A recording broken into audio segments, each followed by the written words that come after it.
Olá galera, aqui é a Carol do Leitura Virtual e hoje eu vou trazer para vocês a resenha de Fahrenheit 451. Vem comigo, vem!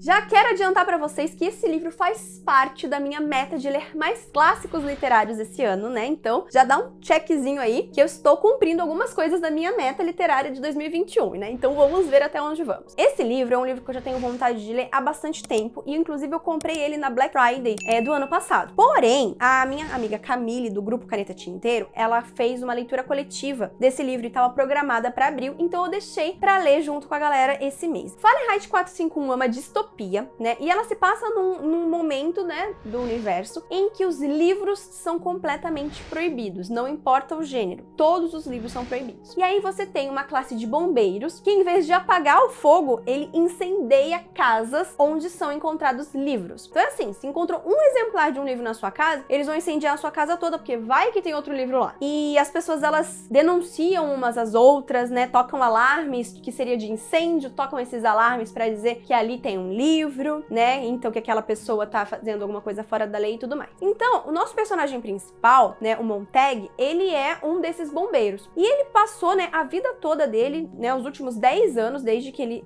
iniciou nessa profissão, sem questionar nada. Ele chegava lá, ele explodia tudo, ele incendiava tudo e ia embora, né, cumprindo a lei. Só que ele estava se sentindo uma pessoa muito vazia. Mas ele só percebe isso quando ele conhece uma personagem chamada Clarice, que é uma menina de 17 anos, que ela consegue ver o mundo com outros olhos. A gente percebe, né, que o elenco desse livro, né, as pessoas que a gente conhece desse livro, tirando a Clarice, elas estão muito naquele modo automático, sabe? Aquela coisa de eu tenho que fazer isso porque é obrigado a fazer, não importa o motivo. O que importa é que eu vou fazer, porque é lei, porque é desse jeito e pronto. E você percebe que as pessoas, elas estão muito alienadas, né, em telas de televisão, televisão interativa, né, que conversa com você, e a vida das pessoas gira em torno disso. Mas aí o Montag conhece a Clarice, né, eles são vizinhos, e ela começa a mostrar pra ele o cheiro das coisas, ela pergunta o porquê das coisas, ela fala pra ele admirar o céu, ela pergunta coisas pra ele que ele já não se perguntava mais. Por exemplo, se ele é feliz. Né? E ele acha um absurdo aquela pergunta, da onde veio aquela pergunta. Só que quando ele começa a refletir sobre a pergunta, ele percebe que não, que além dele não ser feliz, a vida dele é muito vazia. E em paralelo com isso, ele tá, né, seguindo a profissão dele, e ele começa a perceber que as pessoas que têm as casas incendiadas por causa dos livros, são pessoas que estão sempre querendo morrer a perder os seus livros. E ele começa a se questionar, né, por quê? Por que as pessoas querem morrer por causa de um pedaço de papel? Por causa de uma coisa que não tem importância. E aí ele começa, né, a se questionar dessa importância e ele começa a furtar livros, esses incêndios que ele faz, né, ele começa a furtar livros e a ler esses livros e tentar entender o que tem dentro desses livros que faz com que as pessoas queiram matar e morrer por causa dele. E aí, a partir daí, desenvolve a história e, né, vou parar de contar sinopse porque vai vir spoilers aqui. Mas assim, gente, eu gostei demais do livro. Eu li o livro acho que em 48 horas, foi um negócio absurdo. É um livro que ele tem muito diálogo e diálogos longos. Então quando você, ainda mais que eu li no Kindle e ele tem o meu tem uma letra um pouco maior, ficava várias paginazinhas do Kindle com o diálogo da pessoa, com a pessoa falando alguma coisa. Isso não me incomoda, muito pelo contrário. Eu gosto muito de diálogo. E foi um livro que, mesmo não tendo muitas cenas de ação, embora tenha incêndios, né, não foi um livro que eu achei arrastado. Não foi um livro que eu tive dificuldade de ler. E como é um clássico, isso me chamou a atenção, porque eu tenho dificuldade com clássicos, com a linguagem dos clássicos, né? A gente fez a leitura, o início dessa leitura no sprint de leitura, né, com outras pessoas que também estão lendo, né, dessa leitura coletiva, e foi muito gostoso para poder começar a falar sobre o que eu achava e tal. Eu tinha um receio a respeito desse livro, porque eu achei que ele estava muito parecido, assim, a ambientação com 1984, do George Orwell. E, por mais que eu tenha gostado muito de 1984, eu fiquei um pouco chateada, porque no final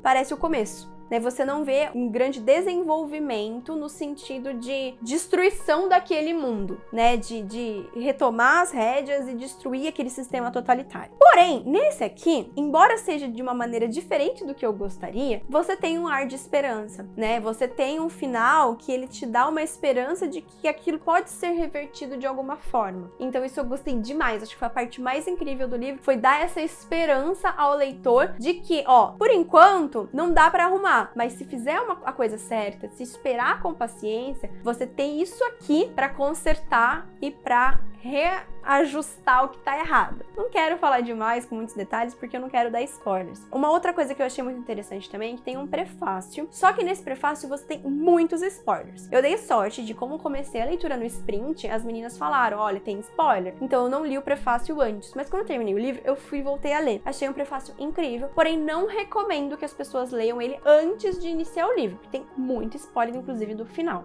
Mas é um livro que ele, quando você termina ele, você tem esperança de que esse sistema vá cair em algum momento. Mesmo que você não leia sobre isso. Mesmo que ele não te fale, ó, caiu assim, assim, assim. Você tem uma esperança de que ele vai cair e que se ele cair, tem como recuperar aquilo que foi perdido. Então, eu me senti esperançosa ao final. E teve muitas passagens do livro que eu me emocionei, né? Eu não me emociono muito com livros, assim, de chorar, né, me emocionar, assim, de cair lágrimas, digamos. Mas eu me emocionei em algumas passagens desse livro, muito quando as pessoas estavam falando sobre os livros, sobre a paixão com os livros e sobre como os livros modificam alguma coisa ou não. Então eu gostei demais. É um livro que eu estou indicando mesmo. Vocês sabem que ultimamente eu tenho feito resenha só de livros que eu acho, assim, sensacionais. E eu gostei demais desse livro. É um livro curto, ele tem 190 páginas. Nessa formatação aqui da Biblioteca Azul, dá 215 páginas, uma coisa assim, ele é curto. Ele é rápido, sucinto, ele não fica enrolando. E mesmo assim, ele tem uma profundidade que você pensa, assim, naquele universo e você consegue extrair muitos detalhes dele e você consegue imaginar ele bastante, assim, na sua cabeça, sabe? E embora eu tenha visto opiniões contrárias sobre isso, sobre essa parte da imaginação, eu consegui imaginá-lo bem claramente, assim, na minha cabeça. Então, assim, indico, tá, gente? Indico muito. E aí, você já leu Fahrenheit 451? Deixa sua opinião aqui nos comentários também. E não esquece de dar aquela indicadinha em clássicos, tá bom? Que eu estou aceitando muito. E também, se você quiser fazer parte da leitura coletiva da Camille, que é sempre de um clássico, seja ele nacional ou internacional, eu vou deixar o link da leitura coletiva dela aqui no box de informações também. Certo, gente? Então é isso. Gostou da resenha? Dá aquele joinha, não se esquece de se inscrever no canal e voltar aqui pro próximo vídeo, tá bom? Beijo! Tchau, tchau!